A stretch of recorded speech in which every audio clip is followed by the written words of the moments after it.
Assalamualaikum warahmatullahi wabarakatuh.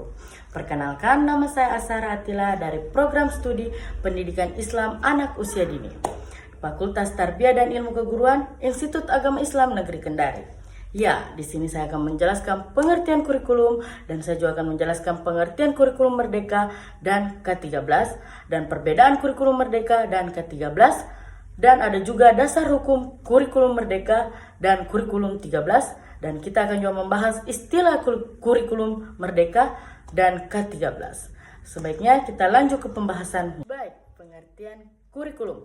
Kata kurikulum berasal dari bahasa Latin currere yang berarti berlari atau melanjutkan. Dalam bahasa Latin modern, kata ini berarti perlombaan atau jalur perlombaan. Kurikulum adalah rencana dan pengaturan yang berisi tujuan, isi, dan bahan pembelajaran, serta cara yang digunakan untuk memenuhi tujuan pendidikan. Kurikulum Merdeka. Kurikulum Merdeka adalah kurikulum yang diperkenalkan oleh Kementerian Pendidikan, Kebudayaan, Riset dan Teknologi Indonesia sebagai respon terhadap kebutuhan pendidikan yang lebih fleksibel dan sesuai dengan perkembangan zaman. Kurikulum ini memberikan kebebasan kepada sekolah dan guru untuk menyesuaikan materi ajar dengan kondisi dan kebutuhan siswa, serta lebih fokus pada pembelajaran yang berbasis pada kompetensi dan karakter siswa. Adapun kurikulum 2013 dan K13 adalah kurikulum yang diperkenalkan pada tahun 2013 dengan tujuan untuk meningkatkan kualitas pendidikan di Indonesia. K13 ini menekankan pada pendekatan berbasis kompetensi dan mengintegrasikan pendidikan karakter dalam setiap mata pelajaran. Kurikulum ini mengedepankan penilaian autentik, pembelajaran berbasis proyek, serta meningkatkan kompetensi siswa dalam aspek pengetahuan, keterampilan, dan sikap. Perbedaan antara kurikulum Merdeka dan kurikulum 2013 atau K13. Yang pertama, pendekatan pembelajaran kurikulum Merdeka. Yang pertama ada lebih fleksibel, memberi kebebasan kepada guru dan siswa untuk menyesuaikan pembelajaran sesuai kebutuhan dan potensi siswa. Sedangkan kurikulum 2013 lebih terstruktur, fokus pada pencapaian kompetensi yang sudah ditetapkan dengan pendekatan berbasis kompetensi. Sedangkan lebih fleksibelnya kurikulum Merdeka lebih bebas memberikan pilihan kepada siswa untuk mengikuti jalur yang sesuai minat dan bakatnya. Sedangkan kurikulum 2013 atau K13 terbatas, lebih kaku dan terstruktur dalam pembelajaran dan penilaian. Fokusnya pembelajaran kurikulum Merdeka fokus pada pengembangan karakter, kreativitas, dan minat siswa. Sedangkan kurikulum 2013 atau K13 fokus pada penguasaan pengetahuan, keterampilan, dan sikap dengan standar yang jelas. Sedangkan menurut penilaian kurikulum Merdeka berbasis pada proses dan perkembangan siswa dengan penilaian yang lebih beragam. Sedangkan menurut kurikulum 2013 atau K13 berbasis pada hasil dengan penilaian yang lebih terstruktur dan terukur. Secara umum, kurikulum Merdeka lebih fleksibel dan menekankan pada kebebasan siswa untuk mengeksplorasi, sementara kurikulum 2013 atau K13 lebih terstruktur dan berfokus pada pencapaian kompetensi yang lebih terukur. Selanjutnya kita akan membahas tentang dasar hukum. Yang pertama, dasar hukum kurikulum 2013 atau K13.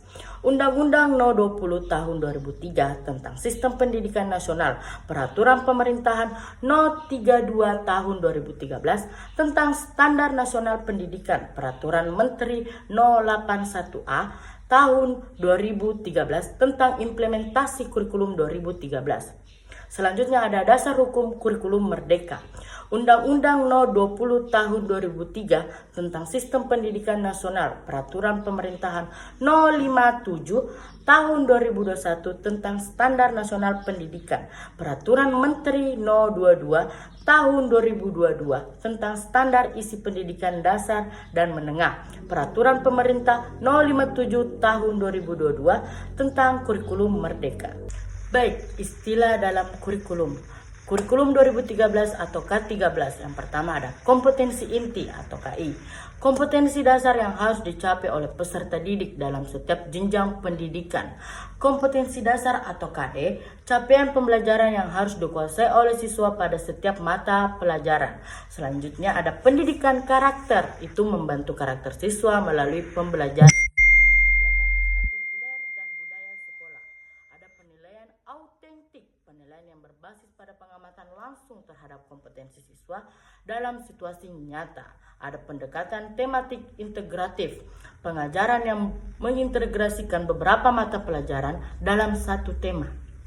Ada juga kurikulum tingkat satuan pendidikan. Kurikulum yang disusun oleh setiap satuan pendidikan berdasarkan kurikulum yang ditetapkan oleh pemerintah. Selanjutnya ada istilah dalam kurikulum merdeka. Yang pertama ada profil pelajar Pancasila atau deskripsi tentang kompetensi yang harus dimiliki oleh peserta didik, yaitu beriman, bertakwa, mandiri, berpikir kritis, kreatif, dan gotong royong. Selanjutnya ada merdeka belajar. Filosofi yang memberi kebebasan kepada siswa dan guru dalam proses pembelajaran agar sesuai dengan kebutuhan dan minat peserta didik. Ada proyek penguatan profil pelajar Pancasila atau P5, kegiatan berbasis proyek yang dirancang untuk mengembangkan nilai-nilai dalam profil pelajar Pancasila. Selanjutnya ada muatan lokal atau MULOK, materi pembelajaran yang disesuaikan dengan konteks lokal yang relevan dengan kebutuhan daerah. Selanjutnya ada kurikulum merdeka belajar, pendekatan yang lebih fleksibel dan kontekstual dalam pembelajaran untuk menyesuaikan dengan kebutuhan dan minat siswa. Selanjutnya ada asesmen formatif dan sumatif, penilaian yang dilakukan selama dan setelah proses pembelajaran untuk mengukur kemajuan dan hasil belajar siswa. Baik, itulah yang dapat saya sampaikan. Lebih dan kurangnya mohon dimaafkan karena kesempurnaan hanya milik Allah Subhanahu wa taala. Saya Asara Atila pamit undur diri. Wabillahi taufiq wal hidayah. Wassalamualaikum warahmatullahi wabarakatuh. Siatat